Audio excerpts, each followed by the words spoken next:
Good morning, Justice. How are ya? Good morning. Doing well. How about you? I'm doing pretty good. Yeah. Thanks for letting me join on the Plugged In show over here on YAA Electric. It's nice to be the stand-in every once in a while. Thanks for inviting me. Yeah, thanks for being here. You got good clean glass there behind you? Hell of a morning here. I'll post the video on my Instagram, but they were doing glass cleaning all morning in the office, and it was just like banging ropes, banging ropes, banging ropes. We've transitioned to a new office, but you can't tell because we're still here at the auto auction from yesterday's show over on the Ray and Zach channel. Justice, I'm glad to be here this morning. I know we're going to kick things off talking about Toyota. They've made an interesting decision recently, or at least there's rumblings of a change in how they're thinking about electric vehicles at Toyota. Do you want to share the news with us? And I think this will parlay a nice conversation into what's going on at Tesla. Even more good news from Tesla. But what's going on at Toyota? Let's start there. So Toyota is apparently rethinking their strategy for the third time now, which makes sense. Their original was we're not going to do EVs. We don't see the future there. We're going to stay with hybrids. Shareholders got a little bit upset. Some conversations were had. So, okay, we're going to do some EVs. Then they released, some of their plans, and now they're into, well, hold on, we need to transition to EVs faster than we are.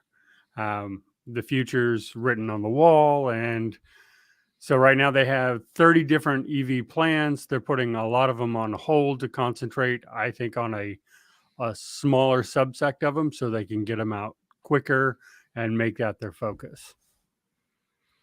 And Toyota has had the same platform since 2019. They're underpinning it. Well, I think it was like ETNGA that was supposedly going to bring down the cost of producing EVs for Toyota. But I almost wonder if they look at what GM's doing with their Ultium platform, and obviously Ford has put multiple new vehicles, the EGMP platform over at Hyundai Kia.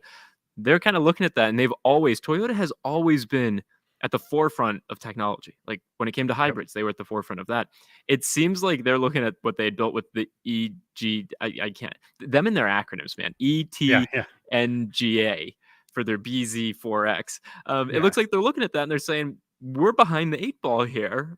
And initially we were going to say that's a strategic advantage because we're going to wait to see about EVs. And now they're saying, okay, it's no longer an advantage, it's a disadvantage. Yeah, yeah, they were all in. I mean, and we've made our comments about the BZ already here, charging times Yep. and capabilities, and sort of went, I don't know about that. Okay, Like, but Justice, do you really, remember when the BZ4X came out and we got the specs and how it was yeah, just like, really? Like, underwhelming. seriously? Yeah, and, Yeah, and then and then obviously the Subaru Solterra is the same vehicle, just yeah. Subaru badged or same underpinnings, and it was like, really? Like that's what you're doing? And Toyota came out. Their CEO, even at their most recent dealer meetings in Las Vegas, like a month ago or Mhm. 3 weeks ago, we're all in on hybrid. We're even thinking about hydrogen still. And then just a few weeks later, the rumblings have, they've come out of the Toyota Motor Corporation. They're in the press now. Okay, try number three. I'm surprised, in all honesty, Justice.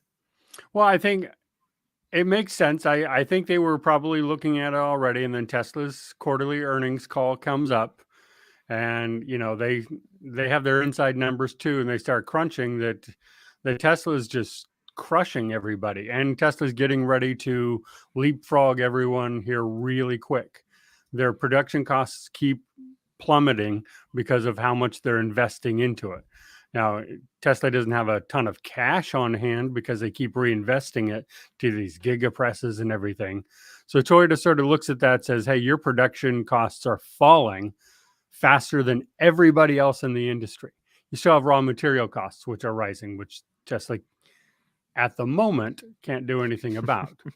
They're making some strategic partnerships, so we'll see how that plays out. But Toyota sees the falling costs of production, and you look out there and you say, hey, you know what? Making all these ICE vehicles and making all these EVs is about the most expensive way you can do this, because you got two different lines. You got all kinds of new materials on both sides of it that you're having to buy, all parts, all machineries. It really is the worst way to do it. I understand to make a transition, it has to be, but the faster they make these transitions, the cheaper production cost is going to be if they're not having to run these two completely different types of vehicles that they're trying to put out there. Good for those automakers who go, we're not going to go EV until we absolutely have to, because they'll be the ones making ICE vehicles while everyone else is making EVs. So good for them, but you can't keep splitting your focus, right? Hey man, I try and split my focus, and I'm consistently see how terrible of a decision that is on a personal level. So yeah, I think when there's billions, if not trillions, of dollars at stake, splitting your focus is very challenging, and that's why we've seen the Fords of the world, set up separate business units to just run EVs. Where we've seen the Chrysler Airflow, like that's what Stellantis is doing. They're going all in on that, and so you see different, what I'll call like tentative, like we're not jumping all the way in, but we're putting most of our chips onto the table in the direction of EV. But then you have companies that are entirely electric vehicle. Tesla. I'll just stick with Tesla. I was going to start naming others, but I think I just read that Fisker cut like 25% of their staff and so there's challenges within just being an EV company as well. But if you have one thing to focus on, you can do that better. And it seems like Toyota, again, a company that has traditionally been at the pinnacle of engineering excellence and being in front of their peers, they're looking at their strategy and they say, maybe we do need to be all in on EVs, which I got to be honest, Justice. I really think, shout out to Justin. I really think he's driving his mom to the airport today. Hi, Justin. I hope you got there safe and she has a safe flight. I really thought the Toyota strategy of being all in on hybrids was a really sound one for the next 2 decades. Like there's even comments in today's chat, and we'll go to the chat here in a minute. There's comments in today's chat about how ICE vehicles are great, and ICE vehicles are great, and hybrid vehicles are great, and electric vehicles are great. There's a market big enough for everyone. I thought Toyota actually was going in the right direction. I was surprised to read these headlines to kind of sense that they caved a little. Like, you know what? We need to follow everyone else. I was taken aback by that. Well, I mean, you also got to consider that when almost every major government in the Northern Hemisphere says by 2035, we're not going to allow you to sell that, there's got to be some strategic thinking and shifting going on there. You have a product that you can't sell but to a handful of countries, and most of them don't have a car culture. Yeah. You got to rethink that. But I mean, hybrids, I agree. I thought the hybrid we need more hybrids to bridge this gap in there. Exactly. To get through that. So I was surprised, but not surprised at the same time, because you got to lower production costs on these. Toyota can't do what Tesla and Lucid and Rivian and everyone's doing. They can't come out with a $180,000 Toyota to start their EV division, right? No, you're not going to go buy that. So Toyota they know what their brand is. It is affordability and precision and good workmanship. And they want to stay on that track. They want to keep that reputation that they worked just so hard to get. So, I mean, it makes sense, but it is surprising. Yeah. Let's go to the chat here for a little bit, Justice, and look at what some of the members of the community are saying this morning. We've got quite a few folks with us, which we really appreciate. I'm going to jump here to Learning Fast. ICE and EV can coexist for some number of years. ICE will go to the way of the dodo eventually. It certainly seems that way with how much is being invested, but that timeline, I think you can have multiple schools of thought here. Some folks say that by 2030, there will be no ICE vehicles. Those are the same people that said cars would be driving themselves by now, 5 years ago, 10 years ago. And then you've got another school of thought, which maybe is more like my father. So it's like, yeah, after my lifetime, 30, 40, 50 years from now, ICE vehicles won't be here. Yeah, I mean, ICE vehicles are going to be here for a long time. First off, the ban is 2035 basically is the universal sort of time frame. So you got them sold up to 2034, and then figure what they drive them for 10 years, and then they're onto the used market after that. And so ICE, it's not like ICE is going away. Probably not in my lifetime. Zach, maybe in your lifetime, but not my lifetime. ICE will still be around. It's just that new vehicles will be EVs, and hopefully more efficient than they are now by that point. Yeah, 100%. Leon's got a really good point here, which is spinning off the ICE unit, like Ford did with Ford Model E and then Ford Blue, will make more money for at least 10 years. And I think that's 100% right. There's huge demand for internal combustion engine vehicles. There's existing infrastructure set up to produce internal combustion engine vehicles. And there's incredible margins on those F 150 trucks. I was looking at the data just the other day from Yeah. Edmunds Justice. 36% of F 150s sold last quarter are over $1,000 a month monthly payment. Like, Ford's going to make a lot of money off of those ICE trucks for a long period of time, but setting up the two separate business units that just work independent of one another, to your point earlier, then they can have focus. Then they can do what they need to do. Yeah, I mean, but at the same time, let me flip the script on desirability here. Is wait lists for EVs are enormously long. Everyone said, Yeah. well, no, people don't want EVs. Well, actually, they do. They just can't get them. The Model Y now outsells the F 150. And I Wow. don't mean Lightning, I mean the actual F 150. So it outsells the Camry. So, EVs, people do want them. I think California, we're not just kooky out here. Well, I mean, we are, but not just. Um, but I think our adoption rate is more realistic of what you're going to see everywhere once the infrastructure is there. I don't think we're adopting because of our mindset as much being so different as much as it is our infrastructure is already there.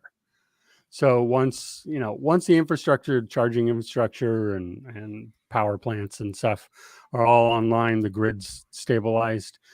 I think you're going to see a huge adoption of EVs once these companies can make them. I think that's what's stopping everyone right now is they literally cannot produce them fast enough. Yeah, and we know that's the issue across the board within auto, with the exception of hydrogen-powered cars. So shout out to you, hydrogen-powered cars. Um, Yeah. Toyota's holding out hope, man. Ed's got a comment here. Ford probably has the correct way of dividing things. Toyota might be late, but they will probably do it correctly. And yeah, I think that's in the same vein as Leon's comments. And Yeah. hey, Toyota's the largest, most well capitalized, I guess, behind Tesla, but Tesla's more than just an automaker. Toyota's the preeminent to figure it out. It's probably going to be them. Not a betting man, but if I was, I would bet on Toyota to figure something out here. It ends up being lucrative for them. I think Toyota's, there's a reason why when Toyota makes an announcement, everyone stops and listens, because there's Toyota and then there's Tesla. And I do think Toyota still tops Tesla. Everyone stops and listens and goes, okay, what are you doing? What are you? And there's a reason Yep. for that. And I do, as you said, Tesla's more than a car company. And Elon Musk says in 10 years, it won't even be a car company. They're going to be an AI technology company. And I think Toyota might be looking at that going, okay, we'll fill the gap, no problem. We'll continue to be a car company and we'll just take over and we'll just sell all the cars. Like, no problem. And then Mary Barr is over on the side and she's saying, hey, no, we're Tesla. We're Tesla. Let us be the AI company. Yeah. And Colovian here in the chat saying, I think most of it is they can do math. Tesla's market cap is multiples of Ford and GM combined. They want to be back on top, so they're copying Tesla. It will be interesting to see to what lengths they copy Tesla. Yeah, I'm curious to see if they go with this Gigapress route too, because that's where Tesla's saving a lot of the money. Not in the upfront, obviously, but in the Yeah. long run. So it's an interesting way to go. So I'll be curious to see if they follow that out there. Couple more messages But here from the chat, and then we are going to turn our attention. There is some really good news coming out of Tesla, some sightings of things that we haven't seen ever and in a long time. So we'll touch on those in just a second here. Andrew in the chat saying thanks to Justice, Ashley, and Phil for helping me yesterday. Justice, were you helping Andrew? yeah, Andrew came through a few times in the chat. It was lovely to speak with him and help out. That's what we do every day. Always happy to help people.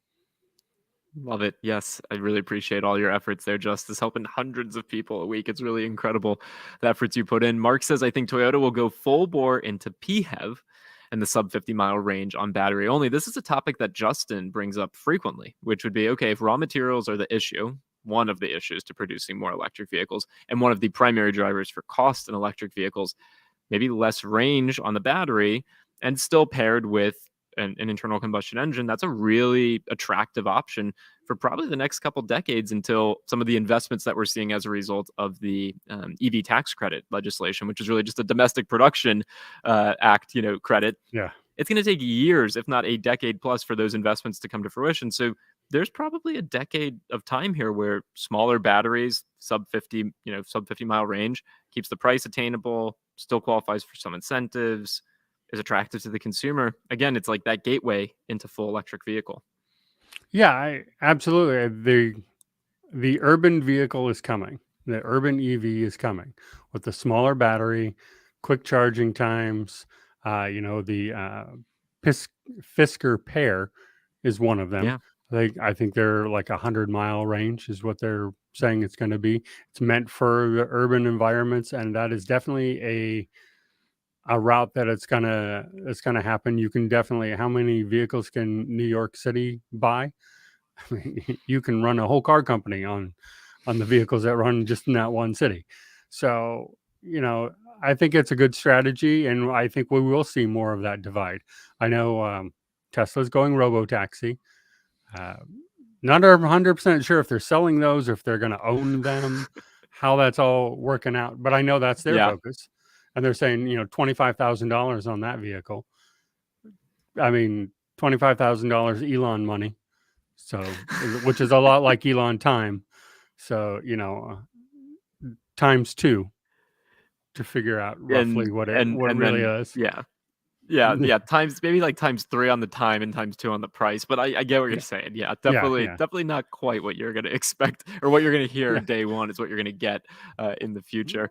We've yeah. got here from John, and then we've got one more comment from Ed, and then let's talk about the Tesla news. We've got from John, "After driving my Chevy Volt PHEV for 5 years, which I absolutely loved, I wasn't going to spend new car money on another hybrid when the future is clearly battery electric vehicles." That's an interesting point. I don't hear a lot of comments like this over on the Ray and Zach channel or on the YA channel, so it's interesting to hear John's perspective here. Why would I go for another hybrid when I might as well just get the nice new electric vehicle? I mean, so for me, I get this question in chat all the time. I love talking EVs, and so people know when they get me to talk EVs. Um, but it depends how long you're going to keep that vehicle. I'd say if you're going to keep it for 5 years, get a hybrid because the resale on that's still going to be really high in 5 years. And the EV technology is going to change a lot in the next 5 years. So reselling your old EV, you're still going to be able to do it easily, but the technology is going to be more outdated than your hybrid technology is going to be in 5 years. And the market's going to be huge for hybrids for a long time to come, for a very long time to come. You make a really interesting point. Hybrid technology is more mature, much more Hmm. mature. It's been in the market for 2 decades now. Um, and there's huge consumer appetite for that because it's less intimidating than full battery electric for most. So the demand side will be there. Yeah, you make a really good point, I think, from a resale standpoint. I mean, we're starting to see used car prices come back down, which is fantastic. But we also know that used car prices are not falling as quickly for hybrid electric Yep. vehicles and electric vehicles. So you make a really, really solid point there. Let's go to Ed's comment and then let's touch on that Tesla news. Ed says there are long wait lists for many desirable ICE vehicles too. Better to see how this shakes out when materials stabilize. I think that's a fair point. Yeah, yeah, absolutely. Yeah. I mean, go try to find a RAV4. Go try to find a Sienna as we had this morning. Good luck. You know, so absolutely, that's a fair point. I just think EVs haven't seen the full adoption that they can because they just can't. They literally can't make them fast enough.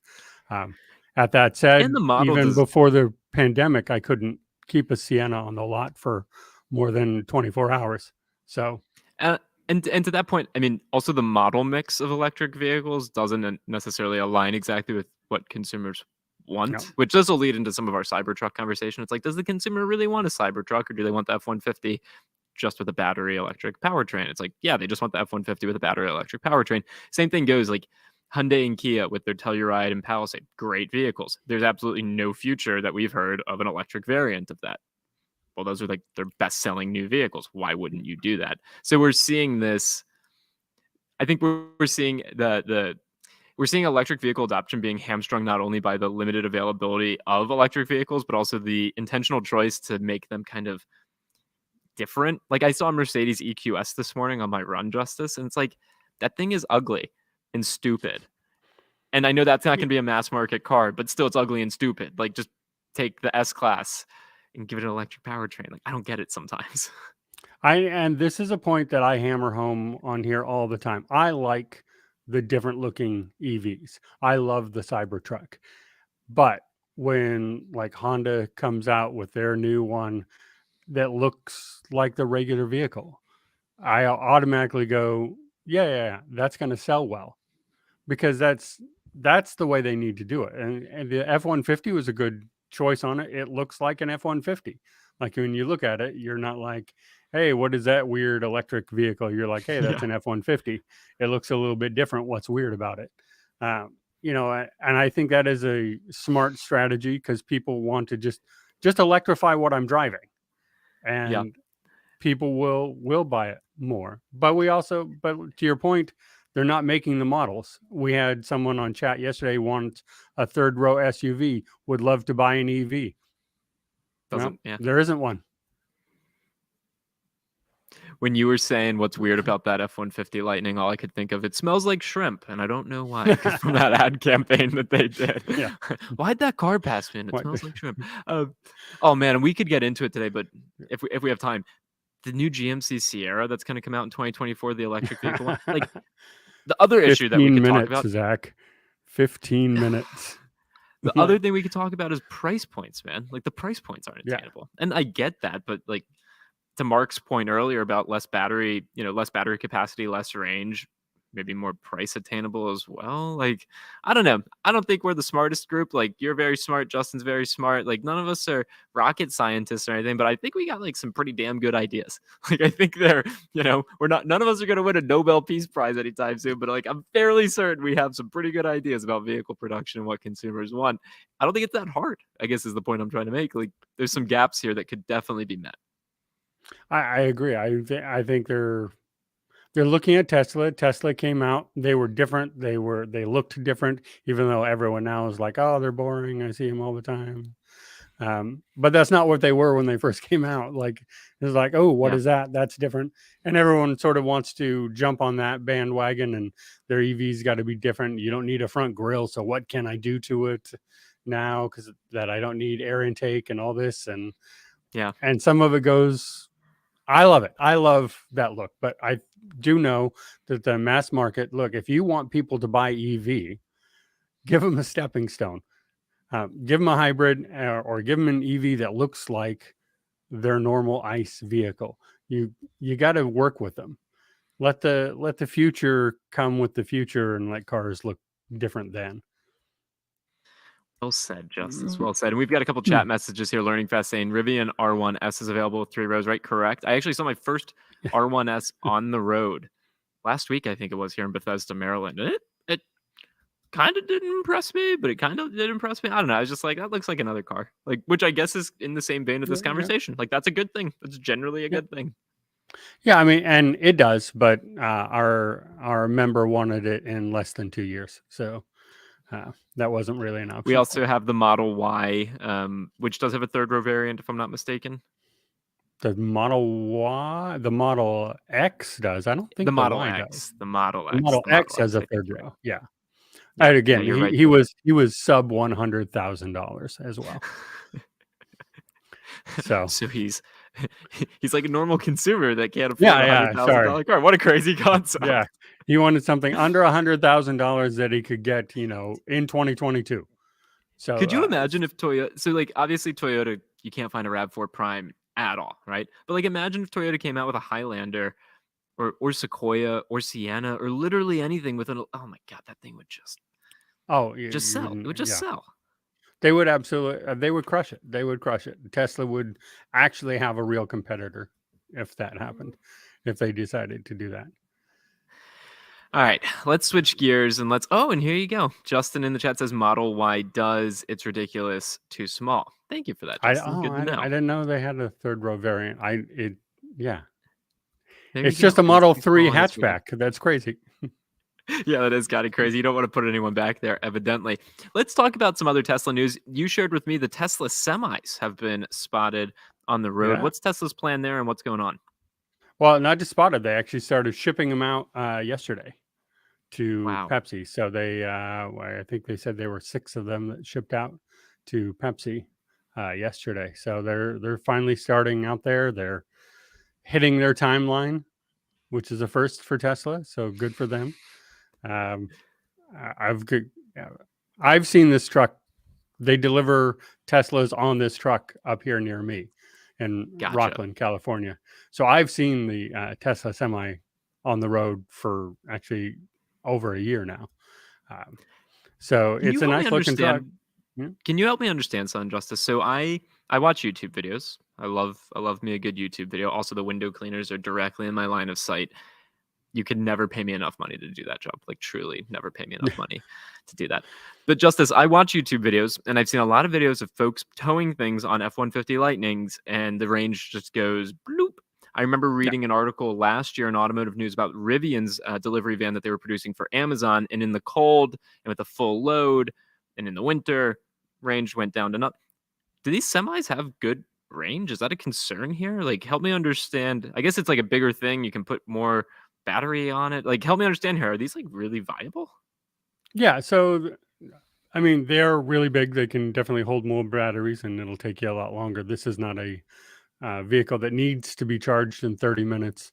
So that's not a thing for them either. But yeah, they're built for the weight, and that's part of it. Just like the Hummer, right? It's built for that massive amount of weight, so they take that into account. The cold is still probably going to. I mean, there. This is not 4680 cells, so this is the cold's still going to hit this thing. Um, I don't know how much. I know Justin and I have talked several times. I feel like uh, when you have these beds, when you're hauling these trailers, the trailers almost need batteries. But then in a semi situation, you get the weight, which is insane, and as you get paid by the weight you can haul, that seems odd there as well. So it makes more sense for like Pepsi right now than someone who's delivering coils on a flatbed semi. I don't Yeah. I don't see that coming real soon. But Pepsi's products are not heavy. You can load that truck up, and you're not doing much. But the main reason for lost when towing is the trailer. It's the aerodynamics, not the weight of pulling something. So I'm guessing you're going to see some aerodynamic trailers out there. Yeah, okay, my gears are just spinning about what I'm eventually gonna see on the road. Like, Yeah. it's gonna look like the Mercedes EQS, but on the back of a Tesla semi, and I'm gonna have kids someday, and they're gonna grow up seeing that and be like, "It's not what it used to be." And I don't know if you've Yeah. been to Europe, Justice, but when you're in Europe, the semi trucks there don't look like the semi trucks here in the United States. They've got No. like that very squared off face.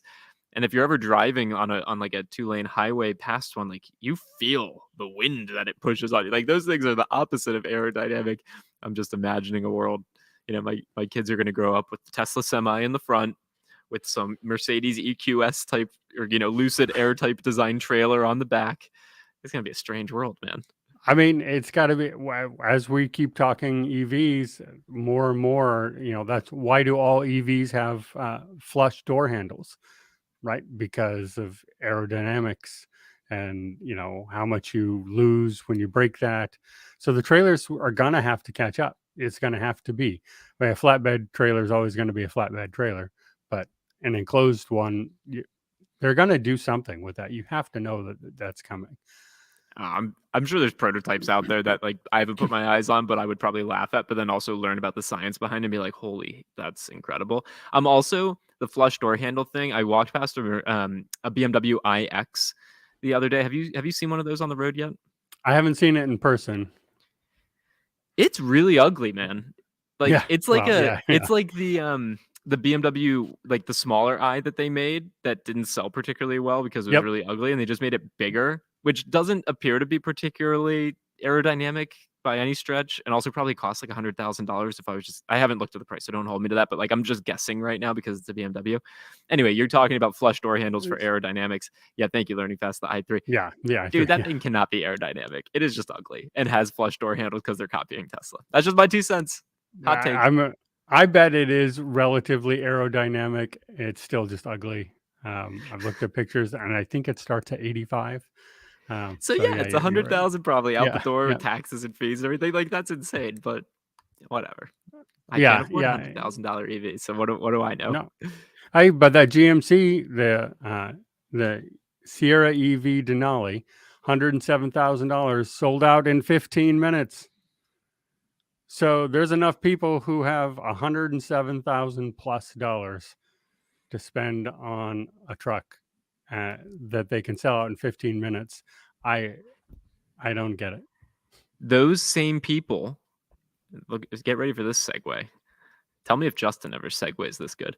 Those same people should be going to joinyaa.com and taking advantage. We've got 5 days left of the 50% off for YAA Plus. So those same people that sold out the GMC Sierra Denali in 15 minutes, we can't sell out of our product because it's not a physical product, but like please try us. Please try and get us to sell out of it. We've got the 50% off discount running through Halloween.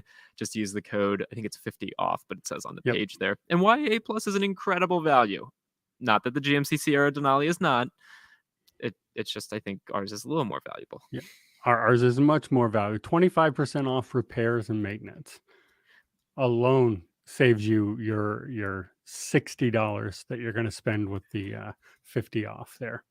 It's been pretty cool, Justice, to see since we've launched that people are like it pays for itself. Like it makes me feel really good as we're building this. It pays for itself. So I'm super excited about that. All right, Justice, excuse me. Why don't we call it a show? Justin should be back on Friday, if I'm not mistaken. And next week we start the show at a new time, correct? That's right. We will be following you and Ray at 12:45 Eastern, 9:45 Pacific. Well, Justice, thanks for letting me be a part of today's show. It's fantastic to get to spend the time with you. And I look forward to watching you and Justin on Friday. Yeah. Thank you very much for coming on, Zach. We really appreciate it. Okay, and I love Richard's comment. You should charge people who buy 100,000 vehicle double for their membership. I have had the same thought when you come to me and you're like, I want to get a good deal on this $180,000 car. I go, okay. Like I don't know if you can afford a $180,000 car. Why are you trying to save $1,000? Come on. Hey, stay frugal, folks. Justice, I'll see you later today. All right. And I'll look forward to Friday's show. Thanks, guys.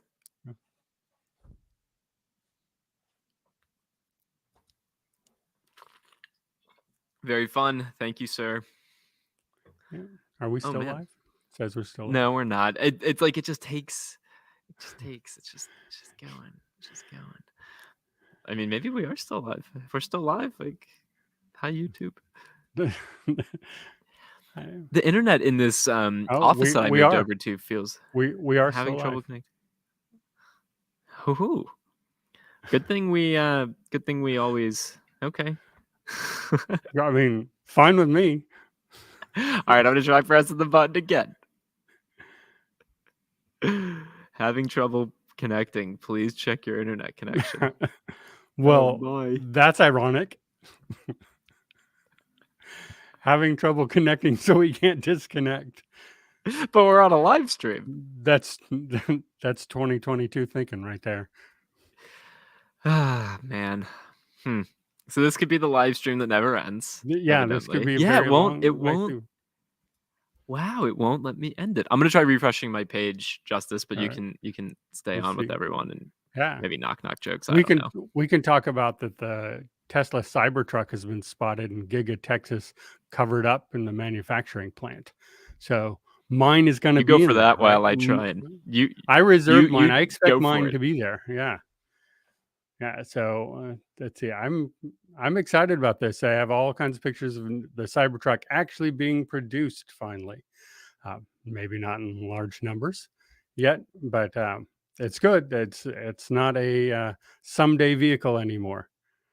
Show us the window cleaners. Yeah, yeah. That's actually fascinating. He doesn't mention he's really high up in the building for those windows cleaner. Yeah, learning fast. Just me now.